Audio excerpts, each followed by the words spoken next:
आज हम लोग यहाँ पर पहले श्री गणेश और बाद में देवी की पूजा करने के लिए एकत्रित हुए हैं।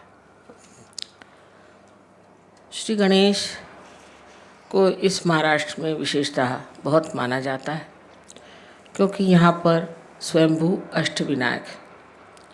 अब लोग ये भी कह सकते हैं कि गणेश नाम की कोई चीज़ नहीं थी, और ये भी कह सकते हैं कि ये स्वयंभू अष्टविनायक नहीं।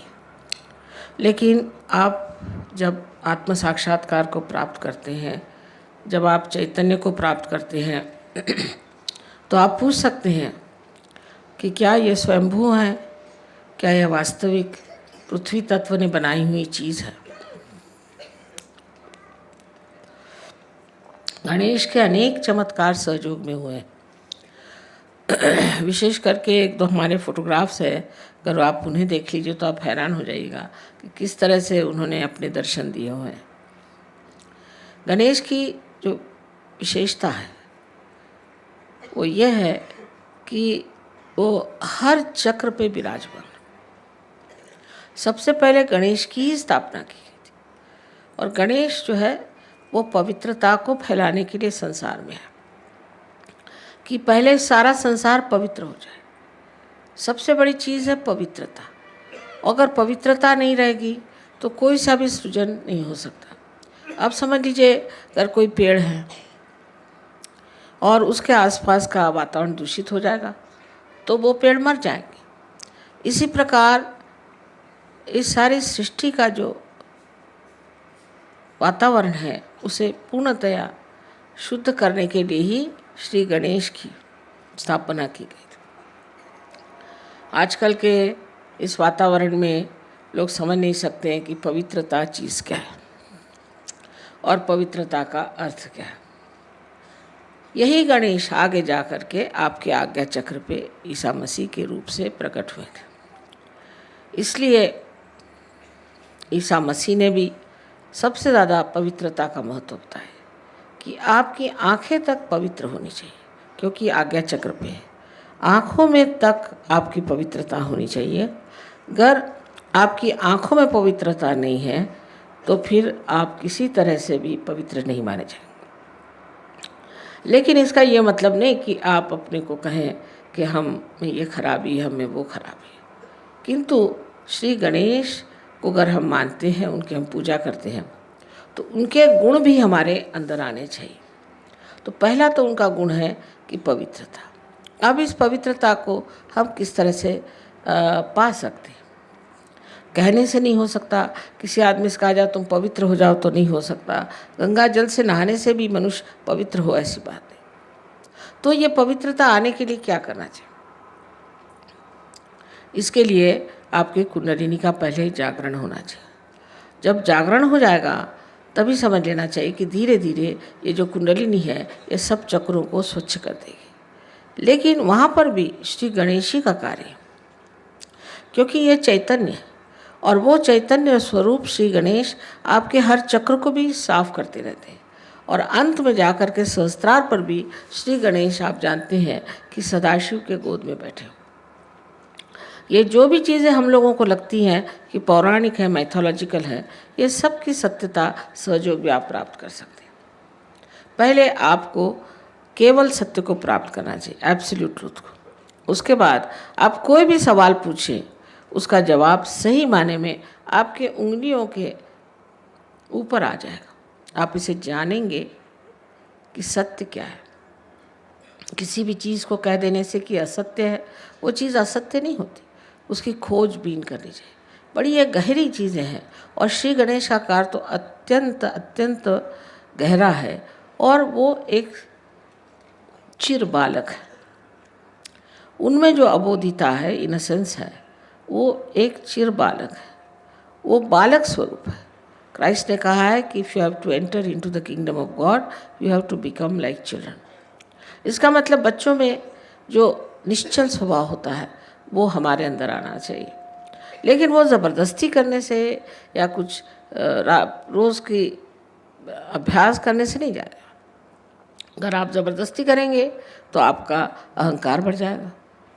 अगर आप ये कहेंगे कि हम बड़े पापी हैं, हमने बड़े पाप किए, हम बड़े खराब हैं, तो आपका प्रति अहंकार बढ़ जाएगा। दोनों तरह से ये गलत बात है। तो इसके लिए करना क्या चाहिए? करना ऐसा चाहिए कि अपनी कुंडलिनी का जागरण पहले कर लें। कुंडलिनी के जागरण से आप दूसरे आयाम में, दूसरे डायमेंशन में उतरते हैं। दूसरे डायमेंशन में उतरते साथ धीरे धीरे अंदर से ही ये स्वच्छता होती रहती है। ये अनादिकाल से कुंडलिनी आपके अंदर स्थित है और ये उसी समय का इंतज़ार कर रही है, उसी के लिए बैठी हुई है कि जिस वक्त आपको ऐसी व्यक्ति मिल जाए जो आपकी कुंडलिनी का जागरण कर सके। क्योंकि ये आपकी माँ है और आपकी अपनी वैयक्तिक माँ है, वो आपके बारे में सब कुछ जानती है। और जिस प्रकार आपकी माँ ने आपको जन्म देते वक्त सब तकलीफ़ें खुद उठाई, वो कुंडलिनी ही सारी तकलीफ़ें उठा देती है और आप इस आत्म साक्षात्कार को प्राप्त होते हैं। इस आत्म साक्षात्कार को प्राप्त होने के बाद आपको सिर्फ इतना करना है कि अपने इस योग को जो आपका अब परम चैतन्य के साथ हुआ है उसके साथ एकाकारिता स्थापित करनी। चारों तरफ हम लोग देखते हैं, फूल देखिए कितने सुंदर है, सृष्टि कितनी सुंदर है, पर हम कभी सोचते भी नहीं कि ये कैसी बनी, इसको कौन बनाता है। एक फूल के पौधे एक ही ऊंचाई तक बढ़ते हैं, कोई पेड़ एक ही ऊंचाई तक बढ़ते हैं, ये सारा कौन करता है। इसे आपको पातंजल में अगर आप देखे जाए तो लिखा हुआ है कि ऋतंभरा प्रज्ञा, इसका नाम उन्होंने ऋतंभरा प्रज्ञा कहा। लेकिन यही ब्रह्म चैतन्य है, यह परम चैतन्य है जो चारों तरफ फैला हुआ है और जिसके लिए आदि शंकराचार्य ने बताया हुआ है कि सलीलम सलीलम, ठंडी ठंडी हवा इसकी लहरें आती। बाइबल में भी इसको cool bridge of the Holi ghost कहा गया। इस प्रकार की कुंडलिनी हमारे अंदर है और वो बिल्कुल व्यवस्थित रूप से इसी के इंतज़ार में है कि कब आपका पुनर्जन्म है। अभी तक अमीबा से इस स्थिति में हम आ गए कि इंसान बन गए, लेकिन इससे कोई ना कोई ऊंची स्थिति ज़रूर होनी चाहिए। अगर हम सत्य को प्राप्त किए होते तो आज कल के जो झगड़े हैं ये न रहते। हम सब एक मन से, एक विचार से, एक सत्य के साथ जीते। लेकिन ये जो झगड़े हो रहे हैं इसकी वजह यही है कि हम लोगों ने अभी तक उस केवल सत्य को प्राप्त नहीं किया, और जब तक हम उस सत्य को प्राप्त नहीं करेंगे तब तक उत्क्रांति माने इस एवोल्यूशन की जो चरम सीमा है उसे हमने प्राप्त नहीं किया। उसको प्राप्त किया बगैर हम लोग कभी भी शांति से, सुख से, समाधान से रह नहीं सकते। संसार के जितने भी प्रश्न हैं अधिकतर मनुष्य ने ही खड़े किए हैं। इस मनुष्य के परिवर्तन के लिए श्री गणेश का बहुत कार्य है, बड़ी मेहनत करते हैं। इनके गण हैं इसलिए इनको गणपति कहा जाता है और ये हर समय माँ की सेवा में लगे रहते हैं और हर जगह जहाँ भी ज़रूरत होती है तुरंत दौड़ के जाएंगे और कार्य करते हैं। अब ये सब चीज़ें ऐसी लगती हैं जैसे कोई स्वर्गीय चीज़ें हैं और इसका मनुष्य से कोई संबंध नहीं, लेकिन इसी दुनिया में हम लोग उस स्वर को स्थापित कर सकते हैं जिसकी महिमा शास्त्रों ने गाई हुई है। कोई कठिन बात नहीं है और इसके लिए सिर्फ हमें सज्ज होना चाहिए, मन में शुद्ध इच्छा रखनी चाहिए कि हम इसे प्राप्त करें। ये कोई झूठी बातें नहीं है, ये कोई ऐसी बातें नहीं है कि जिससे किसी को भुलावा डाला जाए, किंतु ये बात सत्य है और इसे हमें प्राप्त करना चाहिए। हम श्री गणेश को नमस्कार करते हैं लेकिन ये नहीं सोचते कि श्री गणेश क्या है, हमारे अंदर कहाँ स्थित हैं, क्या क्या कार्य करते हैं और इनसे हमें क्या क्या प्राप्त करना है। दूसरी चीज़ इनसे प्राप्त करना है वो है सुबुद्धि, जिसे विजडम कहते हैं। श्री गणेश में इतनी सुबुद्धि और इतना प्रेम है कि वो जानते हैं कि आप लोग गलती कर रहे हैं, वो जानते हैं कि आप में कुछ दोष है, लेकिन छोटे बच्चे जैसे क्षमा कर देते हैं हर एक चीज़ को। उनको मालूम नहीं किसी से नाराज़ होना, इसी प्रकार वो आपको बहुत क्षमा करते हैं। किसी हद तक काफ़ी क्षमा कर देते हैं, पर जब आप हद से गुजर जाते हैं तब फिर ज़रूर वो नाराज़ हो जाते हैं। तो उनको सिर्फ मानना, मंदिरों में जाना और उन पे पैसे चढ़ाना, उनको पैसे ऐसे कुछ समझ में नहीं आते। को अगर कुछ चढ़ाना है तो अपने हृदय को चढ़ाना होगा और उस गणेश को अपने हृदय में बिसाना होगा। जब तक वो हमारे हृदय में नहीं आएंगे हमारा जीवन पवित्र नहीं होगा और उस पवित्रता के कारण जो हमें आशीर्वाद मिलने हैं वो नहीं मिलेंगे। इसके अलावा उनमें ये भी शक्ति है कि वो दुष्टों का संहार कर सकते हैं। अगर कोई आपको तंग करे, तकलीफ़ दे, तो वो आपके आसपास लगे रहते हैं।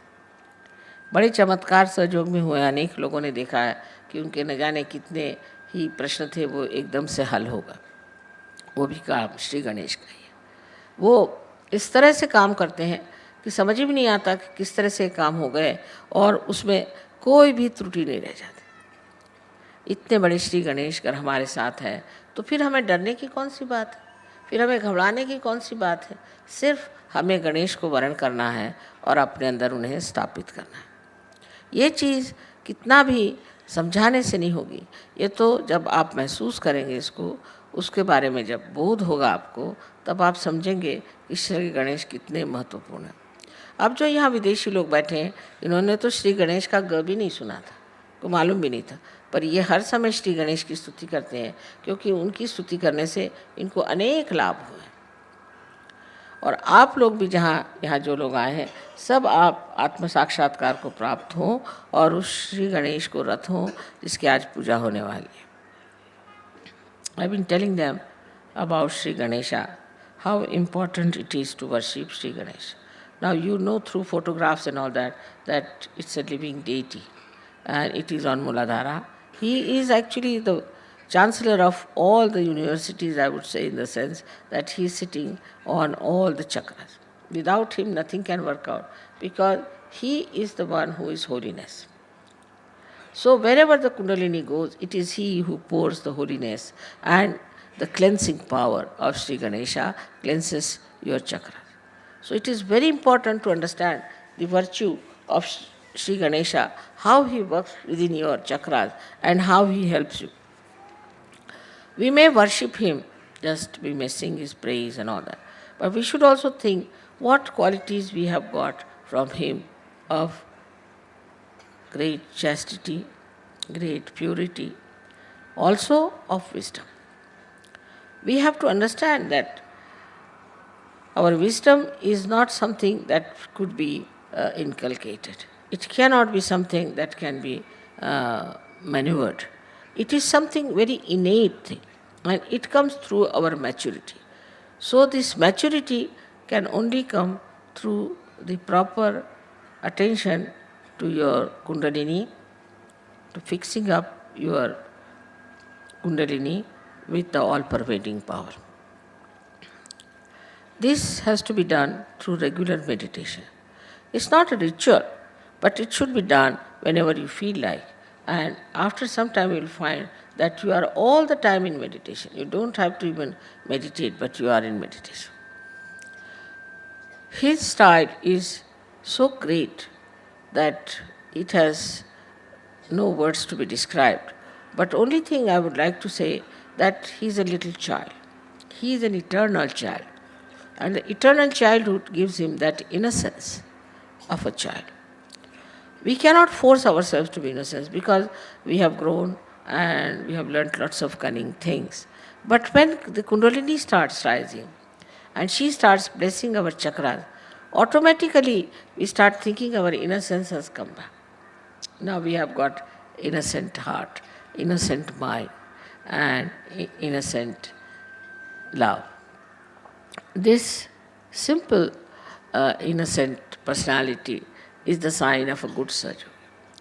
And then he also knows for definite through his experience that he is looked after by the Ganas of Sri Ganesha. Whether you are in Russia or in England or in India, they are all over, and the way they are watching you and the way they guide you and the way they help you, you have these experiences, and you know that how many people have written about their experiences that we could not even compile them in a book. But all these Ganas are there, and they are so kind and so nice. But apart from that, they are also watching. They are seeing how is your behavior. If you try to take advantage of Sahaja Yoga by any chance, it may be punished. It may act against you. I have warned you many times not to exploit Sahaja Yoga for your advantage. It is for the advantage of others and not for your advantage. You already have got your own realization. But exploitation should not be there at all. On the contrary, the enjoyment of Sahaja Yoga is the best way to know Sahaja. So far, we have had some bad experiences, but very, very few. Surprisingly, people who have never known even the first word Ga of Ganapati have become such devoted bhaktas bhaktas of Sri Ganesha, and they have understood the importance of innocence and of purity. I am rather sad today that all the Sahajogis are now going away to their countries, and I wish them that they carry this purity of Sri Ganesha with them, which is very much required in your countries, very much to be spread out. Only you have to desire and it will spread. I am sure things will change very soon and you will have a much better time.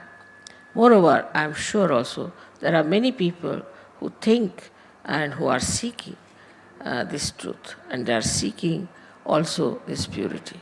So only thing what you have to do is to find out as to which people are those which are just striving to seek the truth. Try to find them out. It's very easy to find them out. And also, after finding them out, do not argue with them. Just give them realization, let them feel the vibrations, and then things will be better. There are many, many things which are false in this world. Lots of things are full of falsehood. Doesn't matter. All this falsehood, everything can be easily cleared out by the truth, the light of the truth.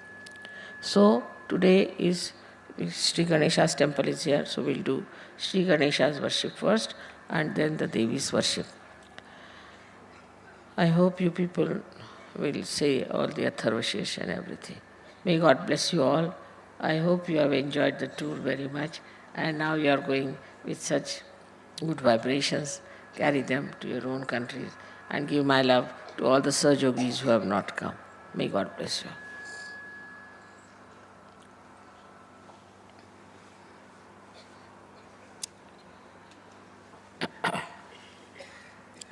बच्चे से